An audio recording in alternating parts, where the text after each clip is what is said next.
En otro lado, una página a la altura de la época, con información de primera y el equipo de periodistas más completo. También busca cada mes nuestra edición impresa de Voz en Red con cobertura estatal. vozenred.com. Nuestra noticia es Chihuahua. Yo no nací sin causa. Yo no nací sin fe. Mi corazón pega fuerte para gritar a los que nos mienten. Así perseguí a la felicidad y así perseguí. Hola, ¿qué tal? Soy Dora Villalobos Mendoza y esto es Nuestras Voces. Es jueves de Nuestras Voces, este programa derecho humanista que presentamos aquí y lo promueve el Centro de Derechos Humanos de las Mujeres. Hoy vamos a tener un programa muy especial, fíjese. Hoy vamos a hablar, bueno, este año se cumplen 50 años de aquel asalto al cuartel de Madera. Seguramente usted ha escuchado, pero si no, le vamos a dar detalles y le vamos a decir de qué se trata, de qué se trató y por qué estos 50 años hay que conmemorarlos. Hay una organización, Primeros Vientos, justamente Primeros Vientos es una organización que, se forma con familiares, con amistades, con descendientes de aquellos hombres que asaltaron y que murieron, la mayoría murieron ahí en el asalto al cuartel de Madera, aquel 23 de septiembre de 1965, los que no murieron, bueno, después fallecieron, pero sus familiares están, por supuesto, personas que le saben al tema y que quieren que no se olvide. Madera no se olvida, ese es el lema. Bueno, de eso vamos a hablar hoy. Primeros Vientos es una organización de la sociedad civil y preparó videos, está preparando toda una conmemoración. Este año va a haber presentaciones de libros, va a haber, por supuesto, programas de televisión, va a haber ceremonias y bueno, pues muchísimas actividades. Déjenme presentarle a mi invitado y a mis invitadas y entramos un poquito al tema. Empiezo por acá, Estela Fernández, bienvenida Estela, me da mucho gusto que estés acá. Gracias. Chalío Rosalío Morales, bienvenido también. Alma Gómez,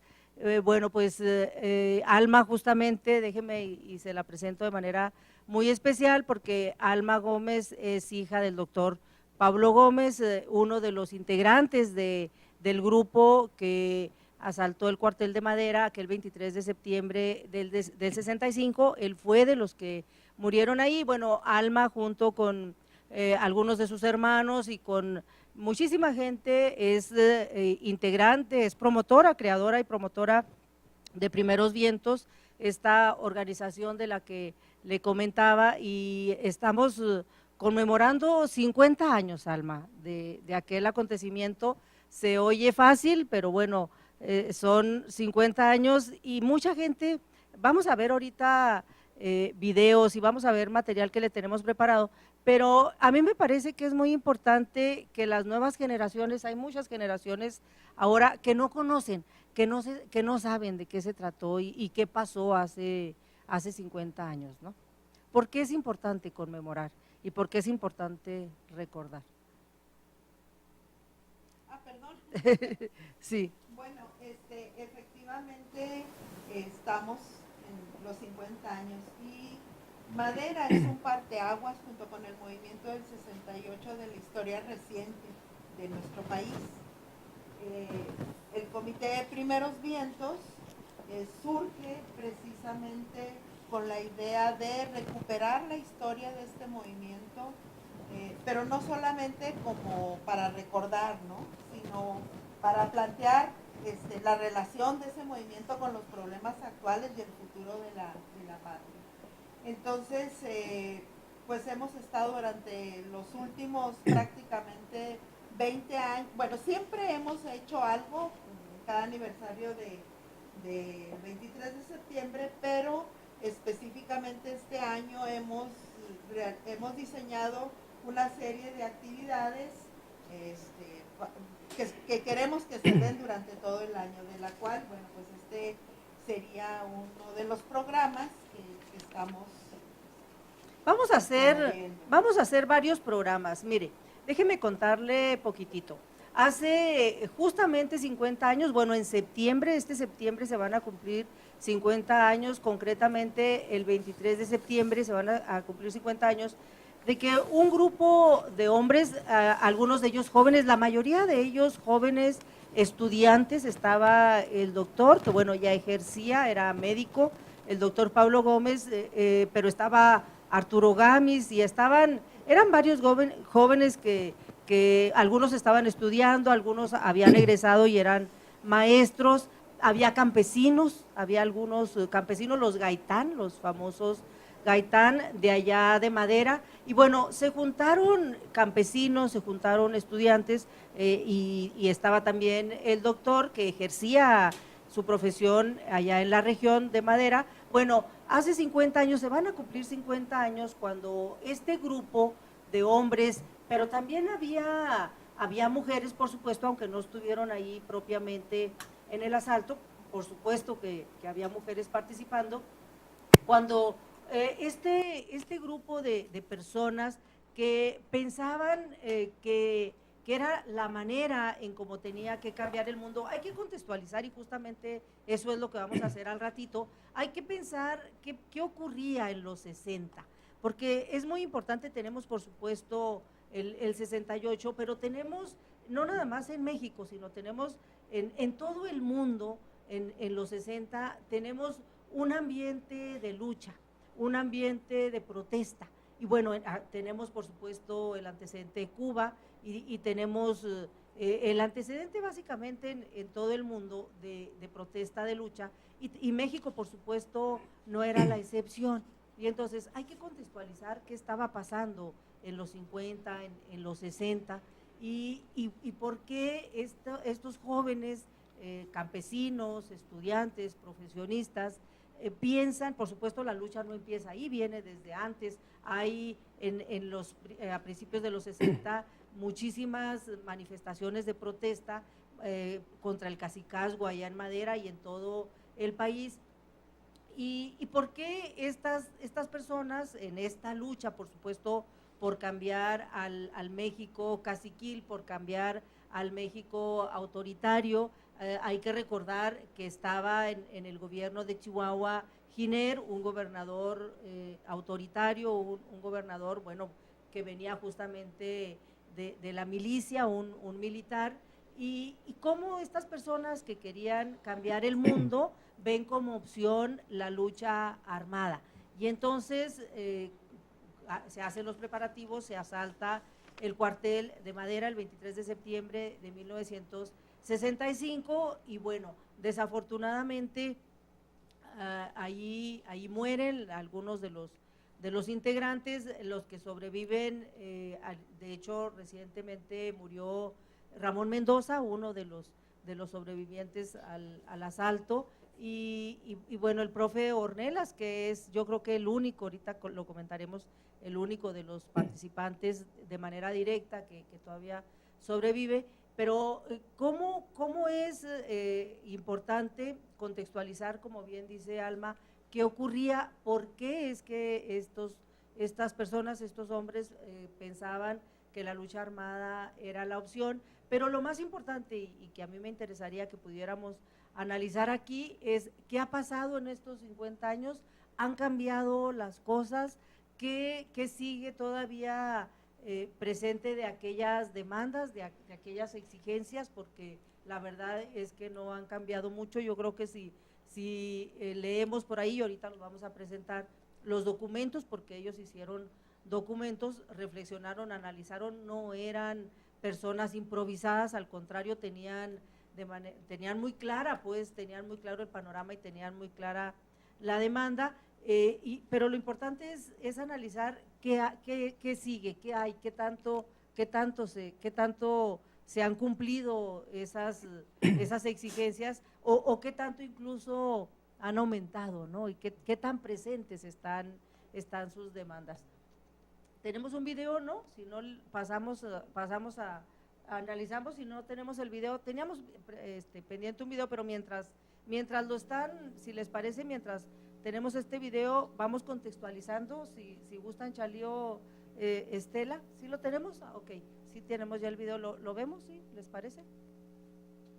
De hoy, el latifundio del rico llamándolo institución, ametrallaron rabiosos la guerrilla popular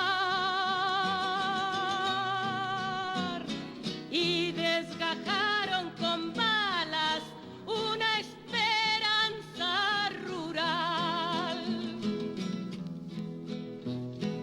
El 23 de septiembre muy presente tengo yo, año del 65 en Madera sucedió.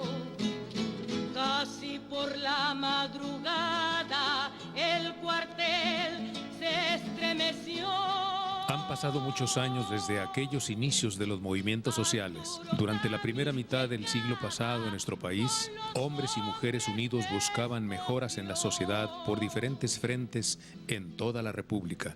Portaba rifle muy bueno, carabina. Estos luchadores sociales exigían a un gobierno federal sordo y ciego mejoras para sus obreros y campesinos. En Chihuahua se dio un ejemplo de dignidad, desesperación y coraje, en manos de un puñado de hombres que decidieron escribir en la historia sus nombres. El asalto al cuartel de Madera, la madrugada del 23 de septiembre de 1965, dirigido por el profesor Arturo Gámez García y el doctor Pablo Gómez Ramírez, fue la última acción desesperada realizada por estos dirigentes sociales, quienes después de agotar todas las posibilidades de solución por la vía legal a los reclamos de tierra y justicia, no tuvieron otra opción que la lucha armada. Caminos legales. Este video es parte justamente de todo un programa que hace el Comité Primeros Vientos para conmemorar estos 50 años, que está padre el video, quién lo hace y cuál es la idea, Alma. Una iniciativa de un joven que lo hace. Ya no es nuevo, es del 2010. Es del 2010, pero ha tenido realmente poca difusión. Entonces, bueno, es un video que dura 1 hora 12 minutos y está muy completo. Y desde luego, bueno, pues vamos a estar pasando algunos fragmentos en el transcurso de estos programas que vamos a tener todo lo que resta del año. Vamos a tener programas, un programa al mes especial para los 50 años. Conmemorar estos 50 años. Pero decíamos al inicio que es importante contextualizar. ¿Qué pasaba? ¿Qué pasaba en los 50, en los 60? ¿Por qué estas personas deciden, desesperados, como dice parte del video, ir a las armas? Chalío, Estela. La década de los años 60 fue una década convulsa, turbulenta, explosiva. El espíritu de esa época era de rebeldía contra las injusticias. Y si pudiera sintetizarlo y si valiera la metáfora, diría yo, fue una década preñada de revolución. Revolución es la palabra que más sonó en el mundo en aquella época. Pero revolución no solo en el ámbito político y social, revolución cultural, revolución familiar, ¿no? Revolución incluso en los propios países socialistas, en la religión, en la educación. Fue una época de enormes tensiones sociales, la crisis del Caribe, el incremento de la Guerra Fría, los asesinatos políticos, Lumumba, el Che, 1967. En los propios Estados Unidos hubo revueltas, los Panteras Negras, muy inspirados en Malcolm X y Frantz Fanon, las relaciones familiares, una repulsa al matrimonio convencional y un incremento del amor libre, el surgimiento de los hippies, la beatlemanía, o sea, una forma cultural nueva en el rock and roll, en la vestimenta. Pero bueno, entonces ese es el contexto explosivo que hace que aquellos jóvenes optaran por las armas. ¿Qué ¿Qué pasaba en los 60? Bueno, pues muchísimas cosas, ya te dije, los asesinatos, los movimientos de liberación nacional y anticoloniales. La tricontinental, aquel llamado de crear 2, 3 Vietnams que hacía el Che cuando ya se estaba preparando para ir a Bolivia. En fin, fue una época hermosa, pero una época muy agitada. En tu idea o en tu, sobre todo en el terreno de las mujeres, ¿no? También Sí. la fue muy importante, ¿no? Sí, claro, revisar la historia y en este caso lo que tenga que ver con Chihuahua es muy interesante desde el enfoque de las mujeres, porque hace 50 años era un ambiente sumamente importante, como decía el maestro ahorita, porque había una revolución en todos los sentidos y en el caso de las mujeres pues no fue excepcional. Empezábamos a votar. Sí, en México, pero había todo un contexto mundial de lucha feminista y en ese contexto pues las mujeres locales en México, en América Latina, en Chihuahua, nos hacíamos la pregunta sobre cuál es la opción de lucha, si la lucha por la libertad de las mujeres o la lucha social. Entonces, pues desde luego que entrábamos en una revisión teórica y teníamos una formación ya con el antecedente de lo de Madera, con lo del 23 de septiembre, con el movimiento del 68 y gente de mi época, ¿verdad? Poco después del asalto al cuartel de Madera, teníamos ese cuestionamiento. Pero en una revisión teórica, porque siempre ha habido gente estudiosa y analítica de la historia, pues dialécticamente es una relación de una cosa con la otra. La revolución sexual no era nada más una cuestión de revolución sexual, de liberación de las mujeres, sino que se veía que las mujeres en su opresión biológica, sexual, la más importante era la opresión social, era una cuestión de clase social y de ahí el dilema, ¿verdad? En el movimiento de Chihuahua, teníamos que repensar sobre la lucha de clases y sobre la lucha de las mujeres y repensar también cómo la misma izquierda, la misma teoría inclusive socialista comunista marginaba un tanto a las mujeres. Teníamos emblemáticas como a Rosa Luxemburgo en la teoría, ¿verdad?, dialéctica del socialismo, pero también teníamos la limitación de que estábamos educadas para estar en la casa, estábamos educadas para atender a la familia y la problemática social y sobre todo revolucionaria en ese coraje y esa desesperación de las injusticias, parecía que no teníamos cabida las mujeres, hasta que nos dimos cuenta, justamente por la historia, que sí teníamos cabida las mujeres. En los 60, en los 70, el ejemplo de las mujeres norteamericanas de protesta por el derecho al trabajo, el derecho a la propiedad, pues no era significativa, pero en este caso con una aplicación de clase, porque aquí el problema era de las mujeres campesinas, las más pobres de las pobres y las más pobres que los campesinos inclusive.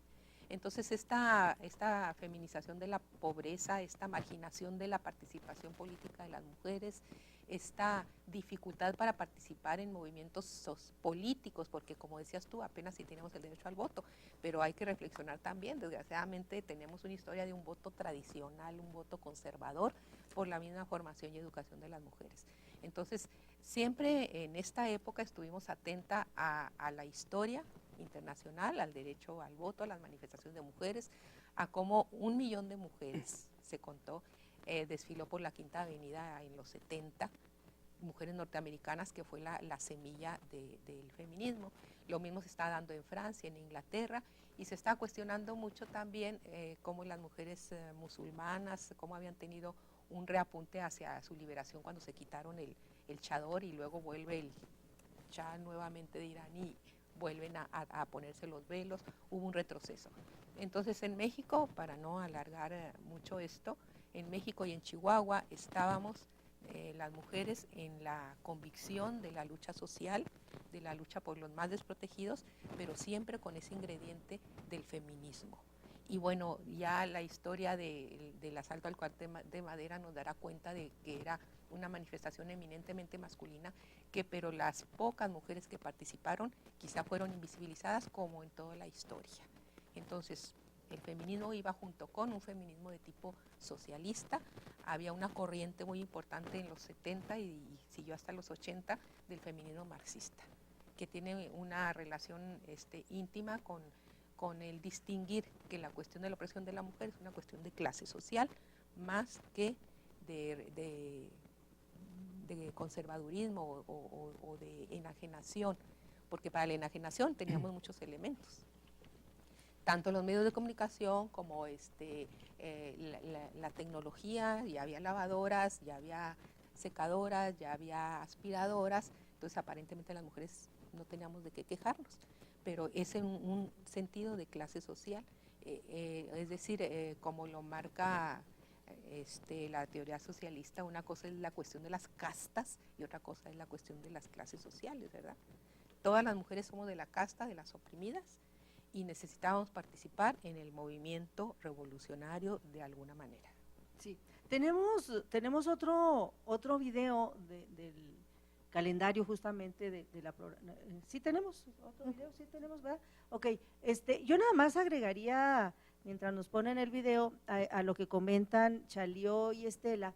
Hay que recordar que en los 60, en la izquierda, bueno, primero no estaban los partidos de izquierda oficializados, es decir, durante mucho tiempo, en los 50, a finales de los 50, participaba la gente de izquierda en México de manera clandestina. El Partido Comunista se oficializa justamente en esa entre 50 y 60, ¿no?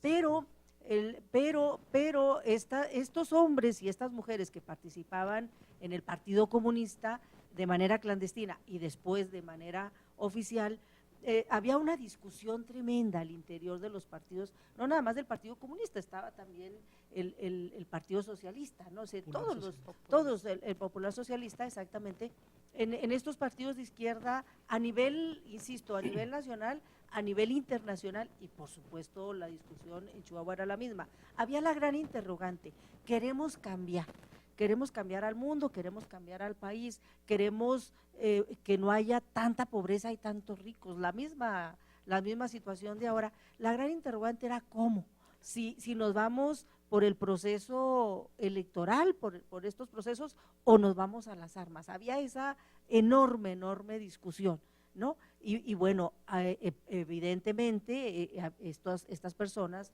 quienes se van al asalto al cuartel de Madara, pensaban que era más rápido y que era la mejor opción las armas, ¿no? Había otros que se inclinaban por los procesos electorales. Tenemos el video y lo podemos ver. A finales de los años 40, el mundo era asolado por un fantasma silencioso que enfrentaría a las dos superpotencias que surgieron después de la Segunda Guerra Mundial, Estados Unidos de América y la Unión de Repúblicas Socialistas Soviéticas. Comenzaba la Guerra Fría. Sus alcances fueron globales y en América Latina algunos de los gobiernos locales elegidos democráticamente fueron derrocados por golpistas ayudados por la CIA. Cualquier intento de democratizar un país era señalado, según la conveniencia de los intereses norteamericanos, como socialismo, y aprovechada esta circunstancia para aumentar la represión en contra de la población y frenar la justicia social. Debido a esto y para destruir los movimientos sociales en el continente, es creada por Estados Unidos desde 1946 la tenebrosa Escuela de las Américas, donde han sido enviados soldados de toda América Latina para especializarse en tortura, asesinatos, desestabilización social y la desintegración de los grupos subversivos. La guerra de Vietnam y el triunfo de la Revolución Cubana a principios de enero de 1959 fueron focos rojos para algunos gobiernos que buscaron frenar los movimientos sociales que reclamaban mejoras en las expectativas de vida y desarrollo de las clases más marginadas, la obrera y la campesina. Los cambios en el mundo afectaron de una manera directa a la sociedad mexicana. O sea, había un ambiente de efervescencia en todo el mundo reclamando un mundo distinto. Y bueno, pues los jóvenes mexicanos no éramos la excepción, estábamos en ese ambiente. Entonces había una gran movilización internacional y nacional que nos promovía pues a la lucha social. Se dice pues que los 60 eran fue de rebeldía y de crisis. Efectivamente, justamente este video nos ayuda a contextualizar un poquito más qué pasaba en los 50, en los 60, incluso un poquito más después en los 70, como bien comentaba Estela. Hay toda una programación para conmemorar estos 50 años y tú traes el calendario, Alma, si me haces favor. Bueno, efectivamente, como parte de las actividades, hicimos este calendario, que incluso dimos la primicia sobre el calendario justo en los 7 años del programa de Dora. Entonces, bueno, es un calendario tradicional, ¿sí? Vamos a decirlo en el sentido de que trae los meses del año y los días, etcétera, pero más que nada es un documento, ¿no? Es un documento que recupera buena parte sobre todo está dedicado a los compañeros que participaron en el asalto, tanto los que murieron como los que sobrevivieron. Y bueno, en enero voy a hablar un poco de los meses anteriores a abril, ya estamos en abril. En enero tenemos a Antonio Escobel, un joven de 22 años, campesino, que es de la familia Gaitán. Luego en febrero, el calendario va por orden alfabético, está Arturo Gamis, que bueno, pues es uno de los dirigentes del movimiento. Trae una frase de Arturo que dice: se ha perdido la beca estudiantil, el internado, y llegará, quien lo dude, el día que se pierda la libertad y la vida. Ese es el precio que pagan los pueblos por su libertad y felicidad. Es una frase de Arturo. Luego en marzo está Emilio Gamis también, un joven hermano de Arturo. Y bueno, en el caso de abril, que es el mes que corresponde, está Miguel Quiñones, maestro normalista, egresado de la Normal de Salaices, Chihuahua, y quien muere en el asalto al cuartel militar. Y dentro del calendario, lo que estamos señalando como fechas importantes, el 14 de abril es aniversario de la muerte de Socorro Rivera, un dirigente campesino de Chihuahua, y el 20 de abril el nacimiento de Juan Antonio Gaitán Aguirre, que también muere posteriormente al asalto. Grupo de hombres y mujeres, porque si bien las mujeres fueron invisibilizadas, pero también participaron, este grupo de personas, yo hice un reportaje muy amplio hace 5 años, a los 45 años, y algo que me llamó mucho la atención haciendo la investigación es que reflexionaron mucho, documentaron mucho, analizaron, argumentaron, se sentaban y platicaban, leían, escribían, y entonces hay documentos que explican el comportamiento, que explican, digamos, las decisiones que estas personas tomaron. No eran decisiones improvisadas, tenían muy clara la idea, tenían muy claras las razones y tenían muy claros los argumentos, ¿no? ¿Qué era lo que pensaban, qué era lo que decían y cuál era el contexto en el que lo decían, Charlie o Estela? Bueno, mira, tú mencionaste hace un momento los encendidos debates que se dieron en los 60 sobre el problema de la vía. Todo el campo de la revolución, por decirlo de alguna manera, estaba diciendo: hay que cambiar este país y hay que cambiar este mundo. El problema es cómo. Y justamente los jóvenes de Madera plantearon un problema fundamental. Ellos eligieron la vía de las armas, en contra, bueno, pues de una tradición también pacífica, de movilizaciones o incluso del voto. Ellos rompieron, de hecho, con el partido al cual pertenecían, que era el Partido Popular Socialista, y con su dirigente Vicente Lombardo Toledano. Entonces, esto es muy importante, quizás influidos mucho por el espíritu de la época del que yo hablaba hace un momento, porque no hay que olvidar que en 1962, en enero del 62, se celebró en La Habana la primera conferencia de solidaridad con los pueblos de Asia, África y América Latina, la llamada Tricontinental, a la cual el Che envió un mensaje.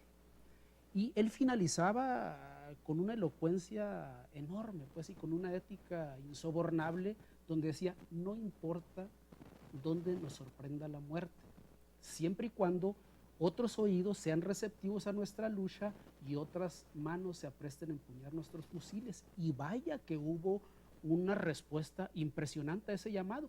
Bueno, pues en América Latina se inició toda una fase de guerrilla que quizás haya finalizado hasta los acuerdos de Chapultepec de 1992, cuando se firmó la paz en El Salvador. Pero entonces, estos jóvenes eligieron la vía armada, no fueron los primeros. Rubén Jaramillo la había usado en Morelos de manera alternada con su participación electoral, pero lo que sí es que fueron los primeros con una orientación socialista que decían, este mundo se puede cambiar a través de las armas. Estela.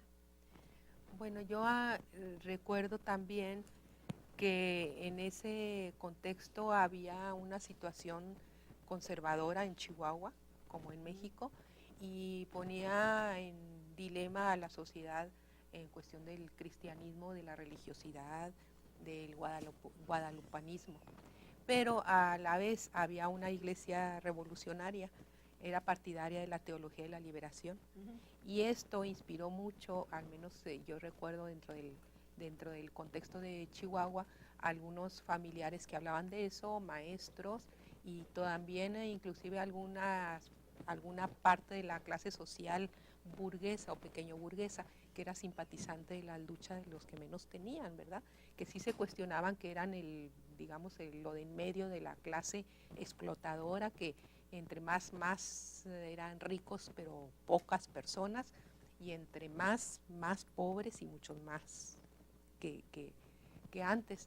Entonces la teología de la liberación yo creo que ayudó mucho a esta clase conservadora, a esta clase de conciencia cristiana, humanista, y se empezó a abrir un poco esa posibilidad de participación y de comprensión y de defensa de quienes habían optado por las armas.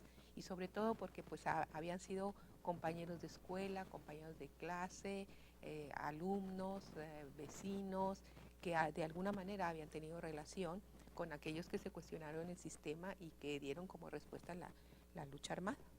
Sí llama la atención, bueno, toda esta reflexión y cómo participaban y cómo se unieron estudiantes, maestros, profesionistas con campesinos, porque hay que recordar los Gaitán, Quiñones, todos los campesinos de Madera que participaban, hay que recordar que había una lucha por la tierra tremenda, que el reparto era inequitativo, que había los grandes caciques que tenían enormes extensiones de tierra, no nada más en la región de Madera, en todo el país, y la lucha campesina era complicada, era difícil.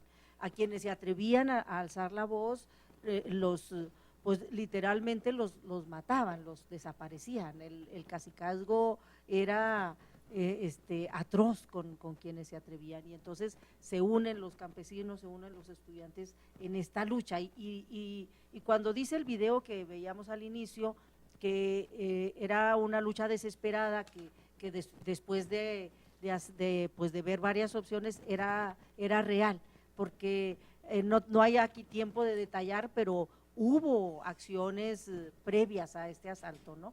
de estos campesinos. Vamos a tener muchísimos programas, pero algunas para ir más o menos haciendo algunas conclusiones, ¿no? ¿De las luchas previas en Chihuahua, dices tú? No, y de lo que quieran, pero de las conclusiones en este contexto, bueno, ¿no? Habría que destacar que no eran unos jóvenes desesperados, eran unos jóvenes esperanzados, es diferente. Cierto, es cierto. Entonces yo digo, no habían surgido por generación espontánea, venían de una lucha de masas importante, las luchas campesinas, las caravanas hacia la ciudad de Chihuahua. Ahí veíamos las manifestaciones en la Plaza Hidalgo. La foto de Arturo Gámez está hablando en la Plaza de Armas, donde hemos hablado muchísimas veces también nosotros. Bueno, de ahí venían, de las luchas magisteriales, estudiantiles, ¿sí? De una época terrible de represión. Fue en la década de los 60, tuvo dos gobiernos México, el de Adolfo López Mateos y el del sanguinario Gustavo Díaz Ordaz. Entonces era un ambiente de represión junto con la efervescencia política. Entonces esto te da como resultante, bueno, pues ¿por qué eligen esta vía? Dicen, se nos cerraron todos los caminos, no hay posibilidad alguna por la vía legal, los caciques están entronizados, hay miseria, hay explotación desmedida. Entonces nosotros el único camino que nos han dejado es esto. Sí, tienes razón, con una convicción y con una claridad muy particular, ¿no? Muy real, pues. A eso sí, coincido contigo en que no había improvisación. Quizá desesperación en el campo, desesperación entre los campesinos que veían y veían pasar y pasar el tiempo y con su lucha por la tierra, y que lejos de haber alguna solución, había cada vez más y más represión. Hubo, previo al asalto al cuartel, algunos asesinatos de campesinos en la sierra. Sí, un hecho muy concreto y de esos héroes invisibles de la clase más víctima del sistema, de la clase campesina. Hubo un campesino que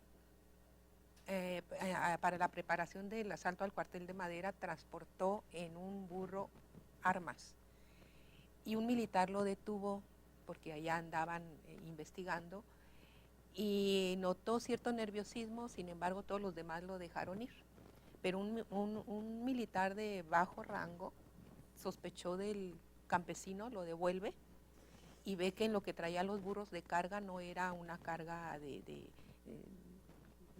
cosecha, sino que estaban escondidos rifles, y eso le costó la vida al campesino, que no sabemos el nombre, y eso le costó subir de rango militar a ese sujeto. Este es una parte, es un episodio en donde pues los campesinos, al igual que los estudiantes, con conocimiento y convivencia de las injusticias y de la miseria, respondieron y dieron su vida. Sí, era una época de represión, ¿no? Era el diario vivir, y efectivamente en la discusión, en el contexto nacional, internacional, pues estaba esta gran polémica y esta gran reflexión.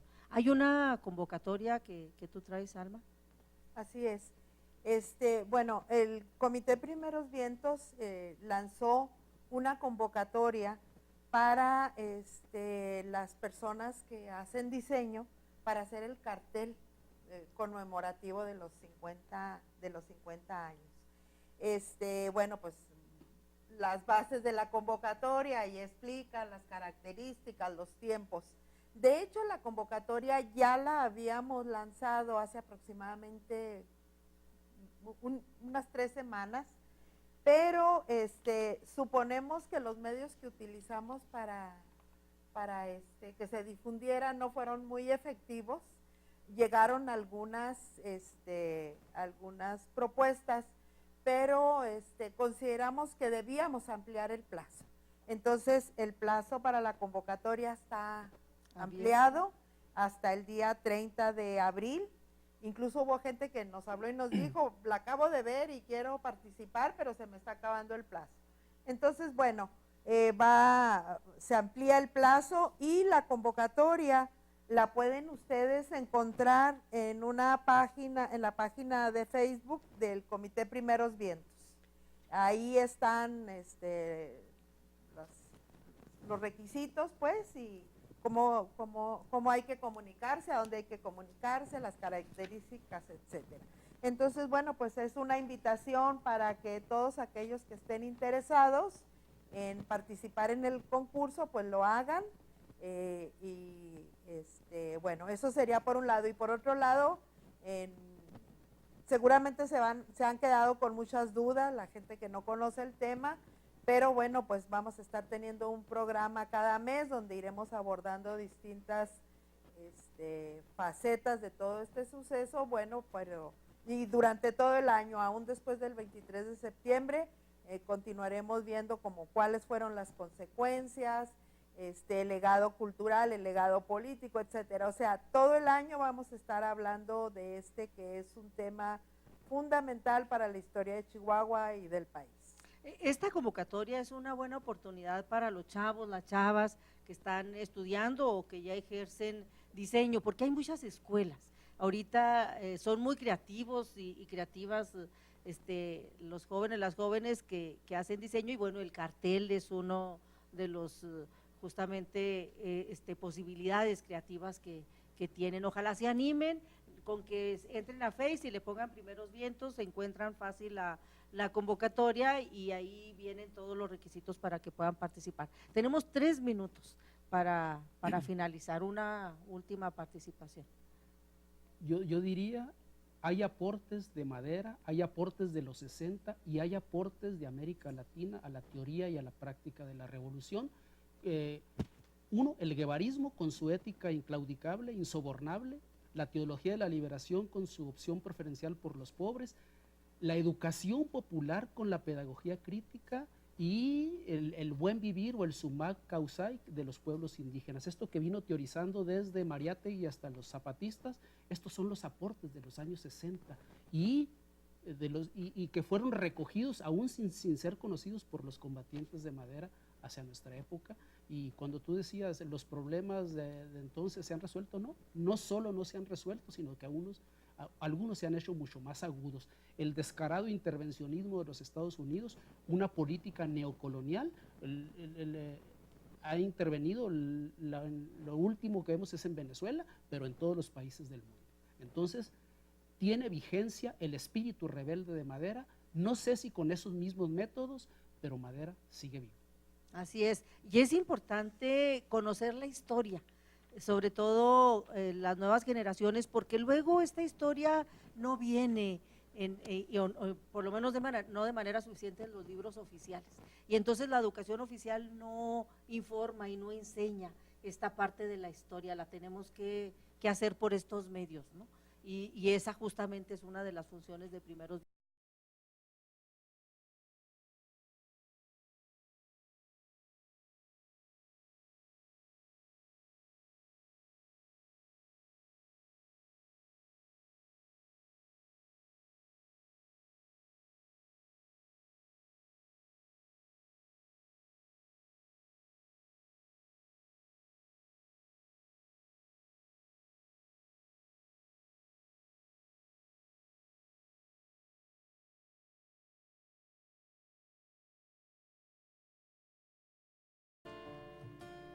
Mi corazón pega fuerte para gritar a los que nos mienten, así perseguir a la felicidad y así Mujer, espiga abierta entre pañales, cadena de eslabones ancestrales.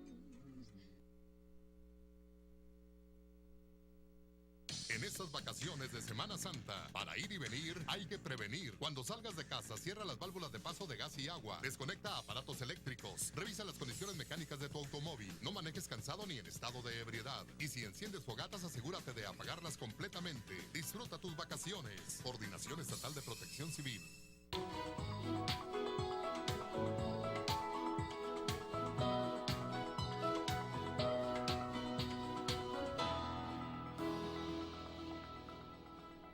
Santa, para ir y venir hay que prevenir. Si vas a parques recreativos, presas o cuerpos de agua, no permitas que los niños realicen clavado ni los hagas tú, y evita nadar cuando acabas de comer. Nunca tomes bebidas alcohólicas mientras manejas, ni ingreses al agua en estado de ebriedad. Disfruta tus vacaciones. Coordinación Estatal de Protección Civil. Mujer, si te han crecido las ideas de ti, van a decir cosas muy feas, que no eres eres buena.